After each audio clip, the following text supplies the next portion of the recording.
Le mercredi 13 août 2014, Lucie Aubert va se retrouver coincée dans une bagarre avec d'autres jeunes de son quartier. Pendant la bagarre, Lucie va recevoir un coup de couteau dans l'abdomen par un jeune garçon de 15 ans seulement. Pour tout savoir sur cette triste histoire, lançons-nous maintenant dans la vidéo.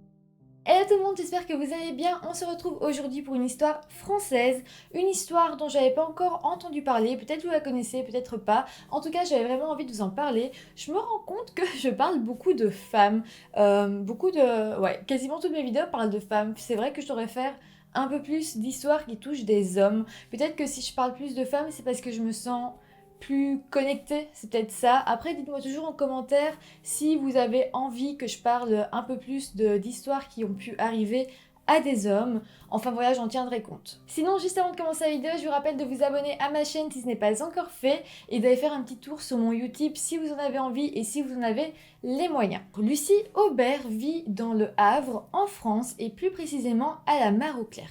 Déjà petite, Lucie était très coquette, elle aimait se maquiller, enfin voilà, c'était une jeune fille qui aimait vraiment prendre soin d'elle. Elle a grandi, elle a eu une scolarité assez normale, et puis elle a eu son bac à l'âge de 18 ans. Elle est décrite par sa maman qui s'appelle Maryse comme une fille qui rigolait beaucoup et qui croquait la vie à pleines dents. C'était aussi une fille très déterminée. Du haut de ses 18 ans, elle voulait devenir gendarme et elle comptait bientôt passer les examens. Comme je le disais, Lucie vit avec sa maman dans le quartier de la Mare au Clerc, qui est un quartier assez calme et qui se trouve seulement à 10 minutes du centre. Alors, pour comprendre cette histoire, il faut que je vous parle d'Élodie. Élodie, elle vit dans le même quartier que Lucie et les deux filles étaient devenues amies au collège. Venons-en à la journée du mercredi 13 août 2014.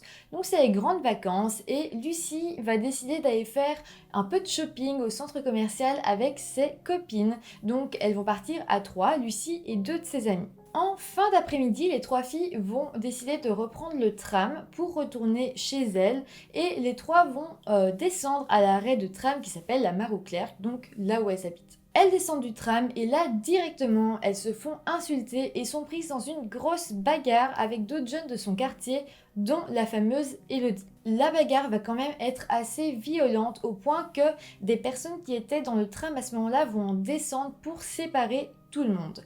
Après, ça va quand même assez vite se calmer. Une fois que tout le monde sera séparé, eh bien, Lucie et ses amis vont rester un petit peu à l'arrêt de tram. Et puis, Élodie et son frère, en fait, vont repartir jusque chez eux. Je vous expliquerai ça un peu plus en détail après. Pour l'instant, c'est assez vaste. Mais en tout cas, après, la bagarre va reprendre. Et Élodie et son frère Charlie seront de nouveau dans cette bagarre. Et Charlie va donner un coup de couteau dans l'abdomen de Lucie. Là, les gens qui ont assisté à la scène vont directement appeler la police.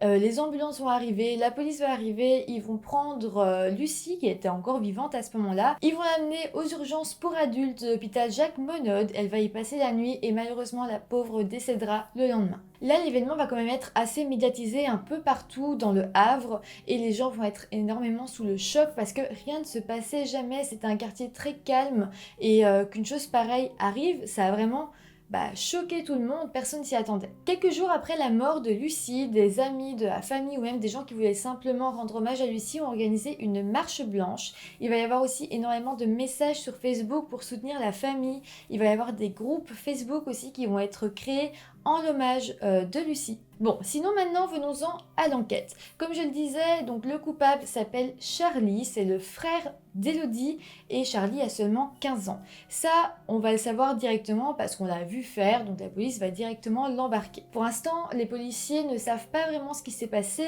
On a des témoins qui expliquent que la bagarre s'était terminé, que Elodie et Charlie étaient repartis chez eux et on ne sait pas vraiment comment tout ça a pu recommencer. Donc on va interroger Charlie et Charlie il va pas nier les faits. Il va dire oui, c'est bien moi qui ai poignardé Lucie et par contre il va quand même dire qu'il n'a pas fait exprès, son but n'était pas de tuer Lucie. Donc on va essayer de comprendre comment Charlie a pu en arriver à poignarder Lucie. D'abord, la police va interroger les amis de Lucie et les amis d'Elodie qui vont tous expliquer que c'était pas une petite guéguerre d'adolescentes entre les deux filles, mais c'était une vraie guerre, elles se détestaient et leur but était vraiment de faire du mal à l'autre. Après ça, la police va interroger Elodie qui ne va pas nier le fait qu'elle était en guerre avec Lucie, mais par contre elle va rester très froide et très distante avec les policiers. Après, la police va interroger la famille de Lucie Aubert, donc sa maman et sa grand-mère, et elles diront toutes les deux être bien au courant de cette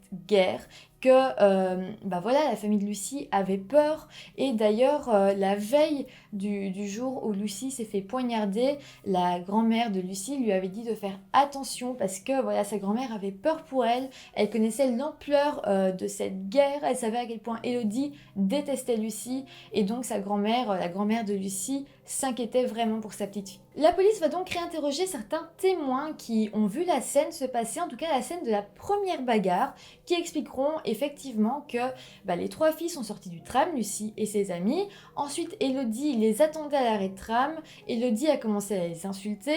Charlie, son petit frère, était là. Donc Elodie et Charlie se sont jetés sur les trois filles. Ils se sont tous bagarrés. Des gens les ont séparés et chacun est reparti de son côté. Mais là, on va apprendre que Elodie et Charlie, quand ils sont rentrés chez eux, ils habitaient vraiment pas loin de l'arrêt de tram, c'était à peine 100 mètres.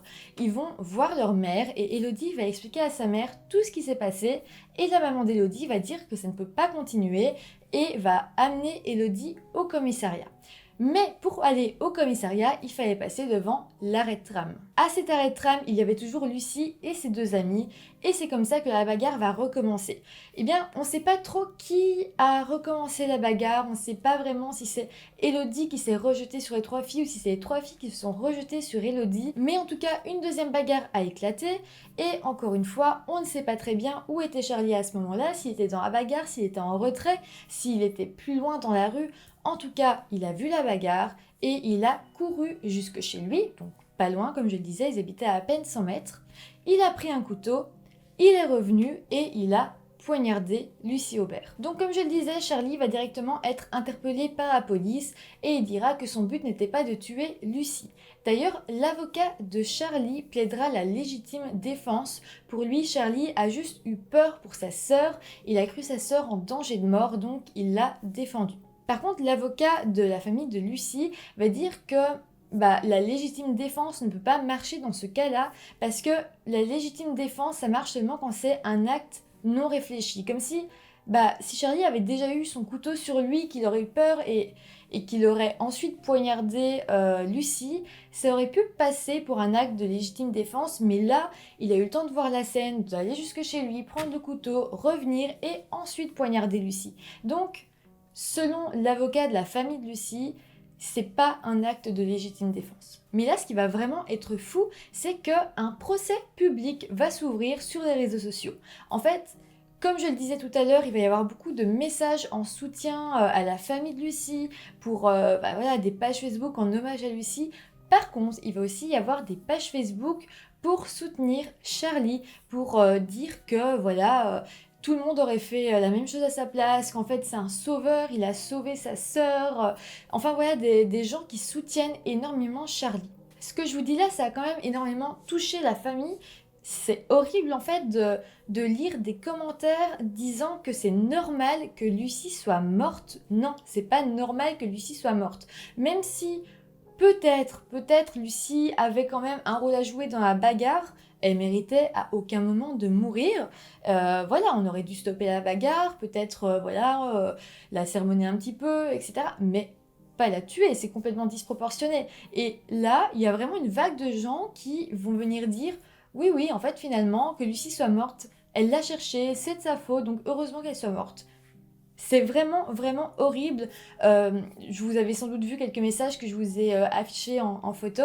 Enfin, moi, ça me choque quand même que des gens puissent dire ça sur les réseaux sociaux en sachant très bien que la famille va lire ces messages. Je sais pas vous, mais moi, cette histoire me fait penser à l'histoire de Pierre Nassica. Je sais pas si vous aviez vu cette vidéo. Si jamais, je la mets dans le petit i juste au-dessus. Voilà, c'était l'histoire de deux meilleurs amis et un tuait son meilleur ami par jalousie.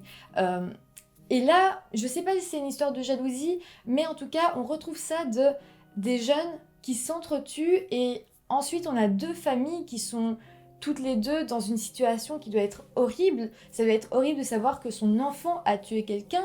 Ça doit être encore plus horrible, bien sûr, que son enfant soit tué, mais on est dans le cas de deux familles qui souffrent énormément. Alors bien entendu, la douleur n'est pas la même pour les deux familles, mais ça prouve vraiment que personne n'en ressort vainqueur et que c'est vraiment horrible comme situation, tout le monde souffre au final. Bon, sinon, pour ce qui est de Charlie, il a été condamné en 2016 à 5 ans de prison ferme. Donc, il sortira cette année. Je sais pas s'il est déjà sorti, j'ai pas trouvé l'information. En tout cas, son motif d'incarcération a été coup entraînant la mort sans intention de la donner. Enfin voilà, c'est comme ça que se termine cette vidéo, j'espère qu'elle vous aura plu. Si c'est le cas, n'hésitez pas à mettre un petit pouce en l'air, à vous abonner à la chaîne, et moi je vous retrouve très bientôt pour une nouvelle vidéo. Bye!